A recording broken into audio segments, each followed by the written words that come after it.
Hey guys, we're gonna be doing assignment number 7. I'll do a couple of examples for you guys, and you guys just finished a worksheet. So the objective is to find values for reciprocal trig functions without a calculator. And last week you were doing it for um, sine, cosine, tangent. But this week we're gonna do it with the reciprocals, which is secant, cosecant, and cotangent. Let's make sure we know again, review where the trig values are going to be positive and negative. So if you remember, there's all-star trig class. So A, S, T, C for each of the quadrants. So I could write, again, all-star trig class. But really, that's a way for me to remember that all means all functions, right? So all functions. Whereas quadrant 2, the S for star is for sine. T is for tangent. And class, the C is for cosine. We also need to remember that they're reciprocals. If you flip something upside down, right, if you have positive half, if you take the reciprocal, it's 2/1, but it's still positive. If you have negative 3/4 and you take the reciprocal, it's negative 4/3. So when you take a reciprocal, it doesn't change the sign. So that means that sine's reciprocal, cosecant, will also be positive there. Tangent's reciprocal is cotangent. And cosine's reciprocal is secant. Okay, so basically these reciprocals are going to share the same sign. So in quadrant 2, sine and cosecant will be positive, and all the other functions will be negative. All right. Quadrant 3, tangent and cotangent will be positive, and all of the other ones will be negative, and so forth. Quadrant 4, only cosine and its reciprocal secant will be positive. Everything else is negative. And then, of course, in quadrant 1, everything is positive. So let's go ahead and try examples 1 and 2. Oh, and the other thing is try to remember that S's go with C's. So for reciprocals, S's go with C's. And what I mean by that is, if you didn't notice, sine and cosecant, there's an S and a C. Cosine and secant, there's an S and a C, right?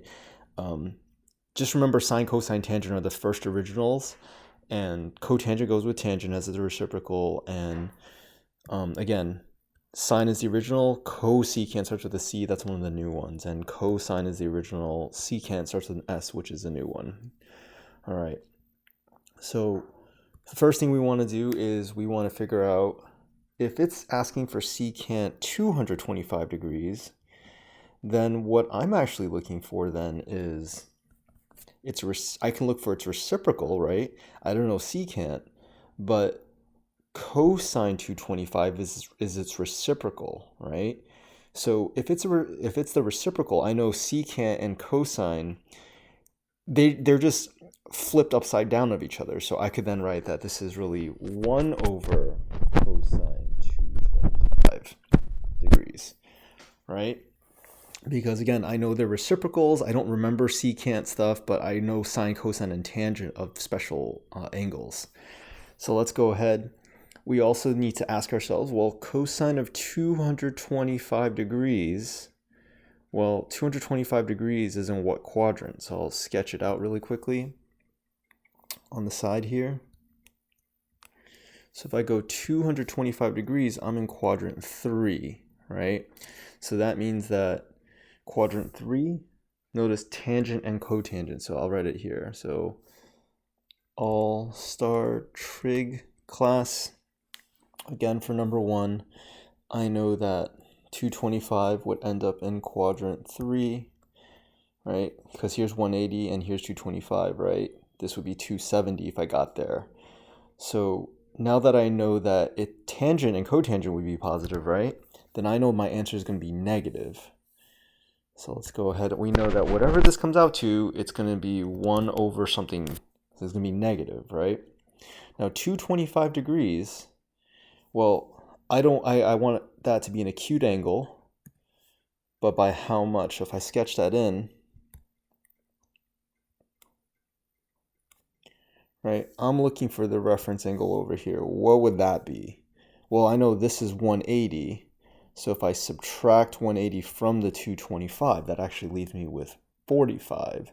So that means that this is really the cosine of 45 degrees.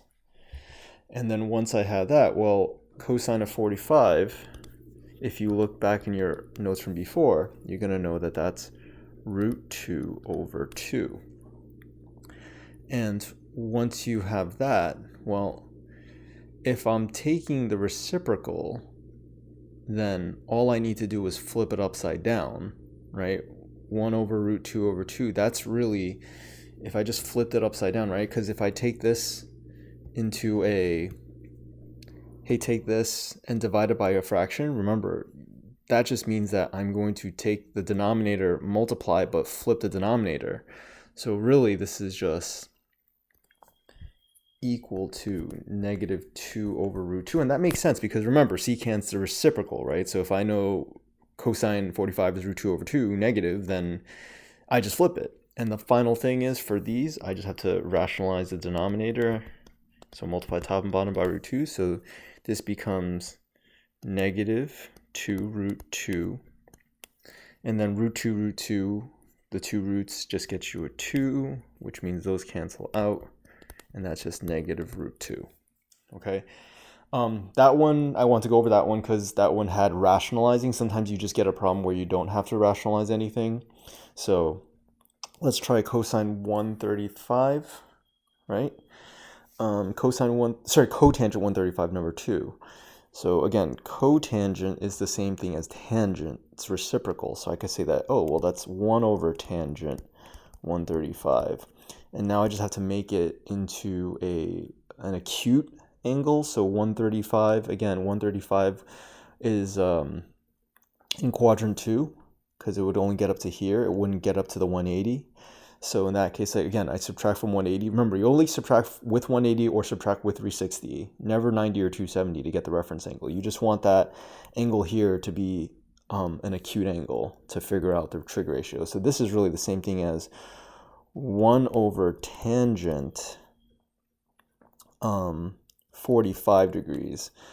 But wait, tangent 45 degrees, I forgot something, right? I have to, again, ask myself, 135 got me into quadrant 2, and quadrant 2, sine and cosecant are positive, so that, again, this gets me a negative answer. And tangent 45, again, if you look at your last worksheet, you'll realize that tangent of 45 is 1. And so this just becomes negative 1 over 1. Well, if you take the reciprocal of 1, it's just 1, so it's just negative 1, and that's your answer. All right, so I've done this one and this one for you guys. Hopefully the other ones won't be that bad. And if you need to use you can even use your calculator to check your work. You can put the radical in your calculator. Like let's say you have number 1, you get negative root 2.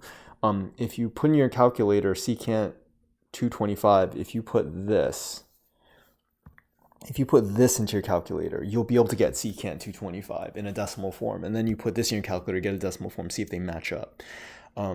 Just make sure you show the work so that I know that you're not just throwing in your calculator, because then that's just a waste of time. All right, if you guys need anything, just email me, and I can set something up to support you in any way you need. All right, take care.